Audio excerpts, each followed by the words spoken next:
Welcome to யாவரும் கேளீர். நான் உங்க பத்ரி பேசுறேன். இன்னைக்கு புரட்சி தலைவர் பொன்மனச்செம்மல், முன்னாள் தமிழக முதல்வர், பாரத ரத்னா புரட்சி தலைவர் எம்ஜிஆர் அவர்களுடைய பிறந்த நாள். இது குறித்து நிச்சயமா நம்மவர் கமலஹாசன் அவர்கள் ஒரு ட்வீட் போடுவார் அப்படின்னு எதிர்பார்த்தேன். ஸோ காலையிலே போட்டாரு. அவர் என்ன போட்டிருக்காரு அப்படின்னா, எளியவர்களின் விருப்பத்துக்குரியவராகவும் ஏழைகளின் தோழனாகவும் திகழ்ந்த பொன்மனச்செம்மல் புரட்சி தலைவர் எம்ஜிஆர் அவர்களுடைய பிறந்த நாள்.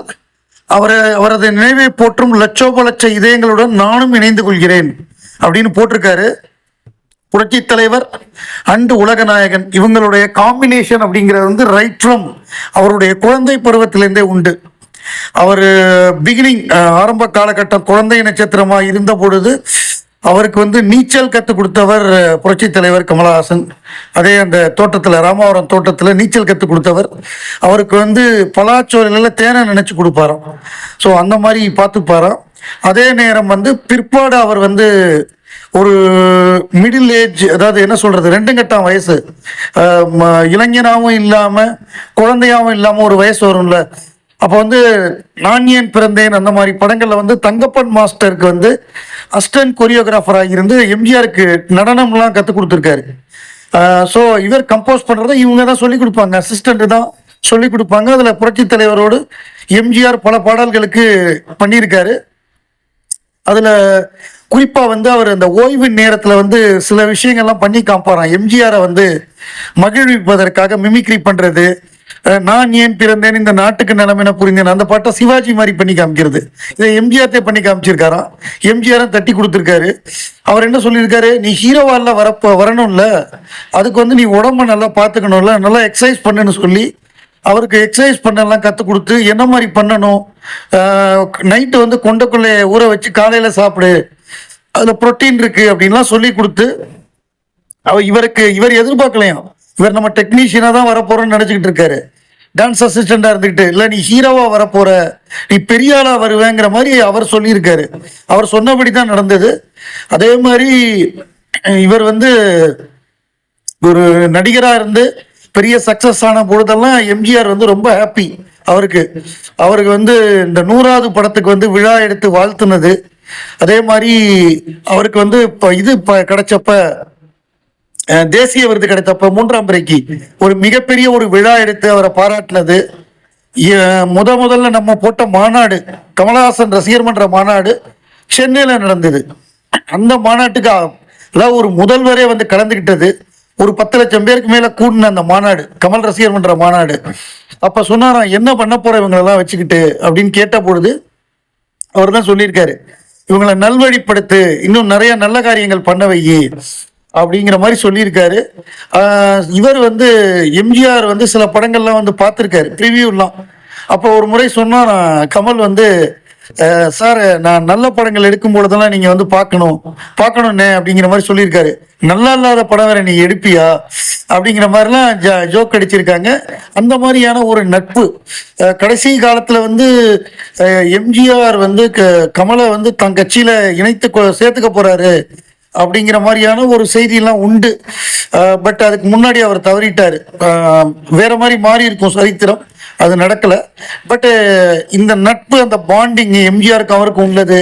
அதாவது எம்ஜிஆர் உடல்நல குறைவால் அமெரிக்கா போய் புரூக்லின் ஹாஸ்பிட்டல்ல வைத்தியம் பார்த்துட்டு ட்ரீட்மெண்ட்டுக்கு பிறகு அவர் நல்லா வந்த பிறகு இங்கே ஒரு எம்ஜிஆருக்கு வைத்தியம் பார்த்த டாக்டருக்கு ஒரு பாராட்டு விழா நடைபெற்றது.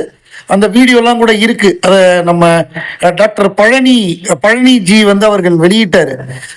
ஸோ அதில் இவரை தான் கூப்பிட்டுருந்தாங்க, கமலை தான் கூப்பிட்டு அவரை பாராட்டி பேச வச்சாங்க. ஸோ அந்த வீடியோலாம் இருக்கு, இப்போ கூட யூடியூப்ல கூட நீங்க பார்க்கலாம்.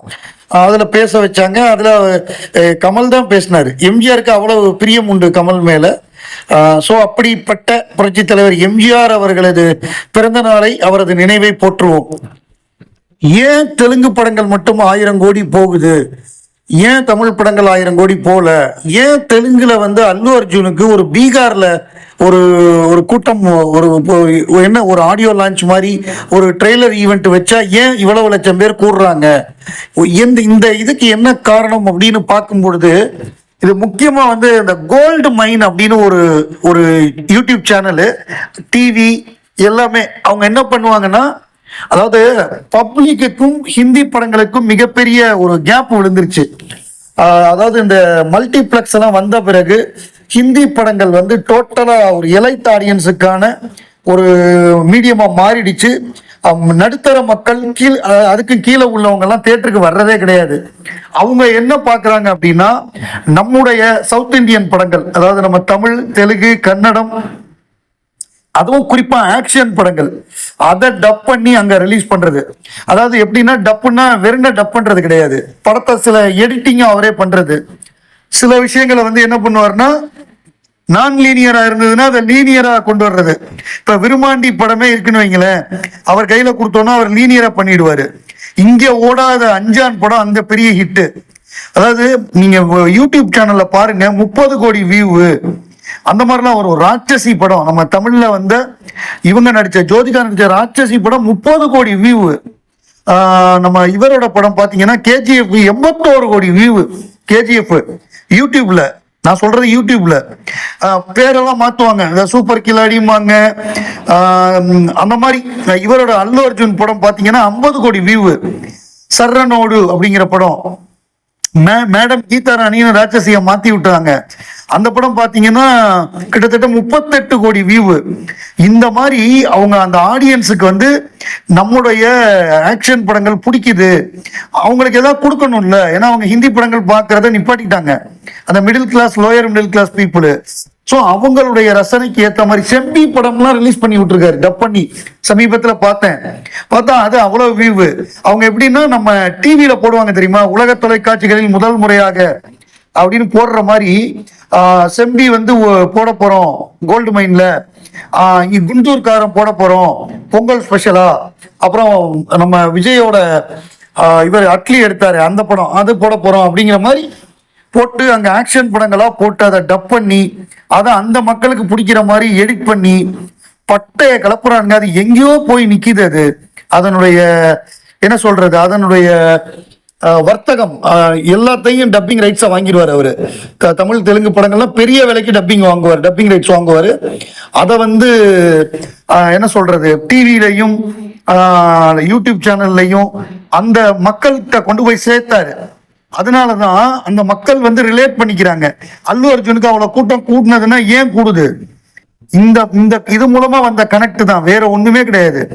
இதுதான் அந்த கனெக்டுக்கான மிக முதற் காரணம். அதை வந்து அவங்க ரொம்ப அழகா கோல்டு மைன் பிரமாதமா பண்ணியிருக்காரு. அந்த அசுதோஷா அவரு, அந்த இவர் கோல்டு மைன் ஓனர் பிரமாதப்படுத்தியிருக்காரு. கோல்டு மைன் டெலிஃபிலிம்ஸ் மனிஷா அவர் தான் அதோடைய ஓனரு. ஸோ அவர் பண்றதுனால தான் இவ்வளவு தூரம் அந்த படங்கள் வந்து அங்க ஹிட் ஆகுது. அந்த நம்ம இவங்களெல்லாம் தெரியுது நல்லா. அல்லு அர்ஜுன்னா யாரு, நம்ம மகேஷ் பாபுன்னா யாரு, என்டிஆர் ஜூனியர் என்டிஆர்னா யாரு, பவன் கல்யாண்னா யாருன்னு அவங்களுக்கு இவ்வளவு தூரம் தெரிஞ்சிருக்கிறது காரணம் அவங்க இந்த படங்கள் எல்லாம் பார்த்ததுனால தான். அதனாலதான் இந்த படங்களை தியேட்டர்ல வந்து பாக்குறாங்க. அந்த படம் 700 கோடி 800 கோடின்னு கலெக்ட் ஆகுது. பீகார்ல எல்லாம் அந்த படம் பிச்சுக்கிட்டு ஓடுது, நார்த் ஃபுல்லா ஓடுது. இந்த மாதிரி எப்ப தமிழ் படங்கள், அந்த தமிழ் படங்களும் பண்றாங்க, ஆனா அது அவ்வளவு தூரம் கனெக்ட் ஆக மாட்டேங்குது. தெலுங்கு படங்கள் கனெக்ட் ஆகிற லெவலுக்கு தமிழ் படங்கள் அந்த ஹிந்தி ஆடியன்ஸுக்கு கனெக்ட் ஆக மாட்டேங்குது. எப்ப கனெக்ட் ஆகுதோ, எப்ப ஹிந்தி ரீஜன்ல நம்ம தமிழ் படங்கள் 250 கோடி 300 கோடி அட்லீஸ்ட் ஒரு 100 கோடி இந்த மாதிரி பண்ணுதோ, அப்பதான் 1000 கோடிங்கிறது பண்ண முடியும். அதுவரை 1000 கோடிக்கு வாய்ப்பே இல்லை.